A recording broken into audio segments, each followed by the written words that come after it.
gente! Nesse vídeo eu vou explicar para vocês quais foram os motivos que levaram a população brasileira a eleger o presidente Jair Bolsonaro. Vem comigo!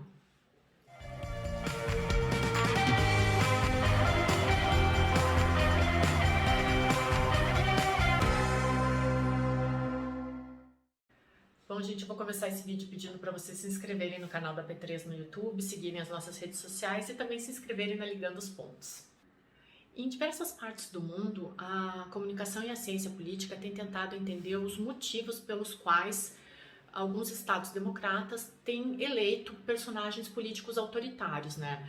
E chegar a um diagnóstico é extremamente importante para a gente entender o que está acontecendo na política mundial e principalmente na política brasileira. Essa crise dos estados democráticos, ela é fundamental porque ela acaba abrindo um caminho para ideologias autoritárias, né? Então por isso que a gente tem falado tanto novamente em fascismo, né? Porque esses caminhos estão sendo abertos. Para a gente entender o contexto político brasileiro, a gente precisa recuperar alguns fatos históricos, né? E não precisa nem ir muito para trás, como sempre falo que a história é cíclica, né? Se a gente voltar para as manifestações de junho de 2013, a gente vai perceber alguns movimentos importantes que estavam acontecendo no cenário nacional e que levaram à eleição de Jair Bolsonaro. Primeiro, alguns movimentos de extrema-direita, esses movimentos que eles não apareciam o tempo todo, mas somente em casos isolados, eles tiveram uma voz maior a partir das manifestações de junho de 2013. Eu já falei 500 vezes, o Congresso Conservador pós-85 foi eleito em 2014, ou seja, um ano depois das manifestações. Alguns analistas apontavam para uma duração de um curto período desse movimento antidemocrático e autoritário, e alguns outros autores da ciência política, eles fazem uma análise muito legal, como se a política brasileira fosse um pêndulo.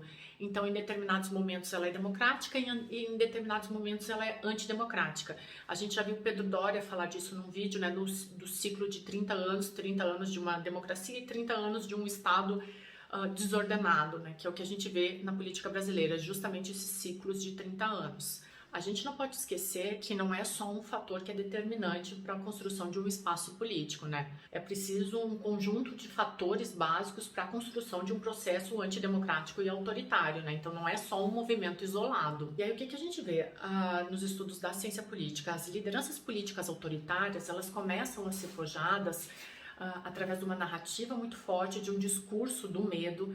Então eles vão nos cernes mais duvidosos, sem fundamento, sem embasamento de fatos, sempre acionando uma lógica do nós contra eles, né? Onde o adversário, ele não é somente um adversário, ele é um inimigo, né? Tudo isso a gente viu na campanha de Jair Bolsonaro. Em outros tempos era muito difícil a gente ver na cena pública apologia ao nazismo ou até mesmo uma pequena exaltação. Isso começou a se tornar muito comum de uns tempos para cá, não somente na política brasileira, né? Antigamente, o enaltecimento de ideias nazistas, ele ficava circunscrito somente a alguns grupos de extrema-direita, minoritários e ultra-extremistas. E de uns anos para cá, a gente tem visto ganhar espaço em todos os cenários públicos, né? E a gente entra num ponto importante. Há mais de 50 anos, Theodor Adorno falava que a educação ela só serviria se fosse para a gente nunca mais repetir a barbárie que foi o Holocausto. E o que o Adorno quer dizer com isso? O Adorno nos ensina que lideranças antidemocráticas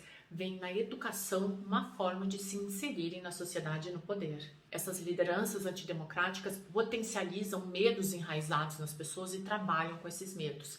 Então, o que a gente viu no Brasil, sim, né? É um medo de quebrar a família como ela é conhecida, é o medo de uma esquerda que pode voltar e trazer o comunismo para o Brasil, é o medo do outro que eu não enxergo como igual a mim, é sempre o medo. Num estudo do Adorno dos anos 40, ele pesquisava se seria possível implementar visões microfascistas numa sociedade com uma democracia consolidada, e ele entendeu que sim. Como? E aí vem a grande resposta desse vídeo, alimentando ressentimentos, preconceitos, negacionismo e ações revisionistas. O que isso quer dizer? Revisitar a história e escrever uma outra história. A partir disso, Adorno entende que qualquer democracia consolidada pode ceder sim a uma visão microfascista. Nos estudos do Adorno também ele identifica que na Alemanha nazista nem todo mundo concordava com todas as posições de Hitler, mas tinha dentro deles algumas ideologias conservadoras e alguns princípios antidemocráticos, o que fez com que Hitler trabalhasse isso e potencializasse. Foi até o que a Vera Magalhães falou numa entrevista no My News, que a gente estava conversando, e ela disse, a gente nunca viu essas questões sendo verbalizadas com tanta fluência, e agora é isso que a gente vê, né? Então, o Adorno já identificava isso nos anos 40, é pegar aqueles sentimentos internos que estão ali escondidos e potencializar, exteriorizar. Assim, indo para uma outra perspectiva, era mais ou menos o que a Hannah Arendt falava sobre no livro Verdade e Política, né? A gente pega a verdade e transforma ela. O próprio Barack Obama fala isso. O grande problema da nossa sociedade é não dividir a mesma base de fatos. A gente pega a história, conforme Hannah Arendt falou, e transforma no que ela quiser. E numa sociedade extremamente pulverizada como a nossa, a gente não sabe mais o que é verdade e o que é mentira. E a Hannah Arendt faz uma pergunta no livro Verdade e Política que eu deixo pra gente pensar aqui. Será da própria essência da verdade ser impotente e da própria essência do poder enganar? É a verdade de fato que interessa, embora todos nós reconheçamos que ela pode ser falsificada, ao ponto de apagar ou desconsiderar os conhecimentos e onde cada um escreve sua própria história e sua própria verdade. É isso, gente. Espero que tenha esclarecido um pouco os motivos pelos quais Jair Bolsonaro foi eleito. Eu termino esse vídeo reiterando, o grande problema da nossa democracia é a gente não dividir a mesma base de fatos. Frase do Barack Obama. Até a próxima.